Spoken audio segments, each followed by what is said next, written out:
இயக்குனர் ராம்கோபால் வர்மா ரஜினியின் நடிப்பை விமர்சித்து பேசிய விஷயம் தற்போது இணையத்தில் வைரல் ஆகிட்டு வந்துட்டு இருக்கு.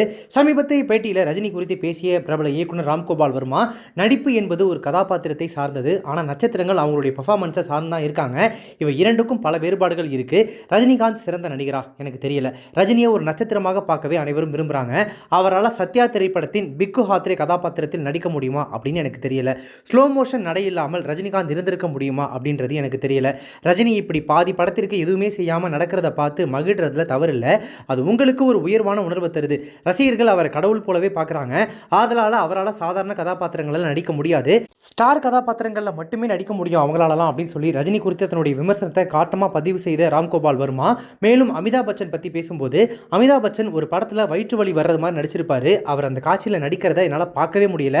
அமிதாப் பச்சன் மற்றும் ரஜினி அவர்களை கடவுளாக பார்க்கறதுனால தான் இப்படியான நட்சத்திரங்களால் சாதாரண கதாபாத்திரங்களில் நடிக்க முடியல அப்படின்னு சொல்லியிருக்காரு. சூப்பர் ஸ்டார் ரஜினிகாந்த் மற்றும் அமிதாப் பச்சன் இவர்களை குறித்த ராம்கோபால் வர்மாவின் இந்த காட்டமான விமர்சனத்தை பார்த்த ரசிகர்கள் ராம்கோபால் வர்மாவை சோஷியல் மீடியாவில் வச்சு செஞ்சுட்டு இருக்காங்க.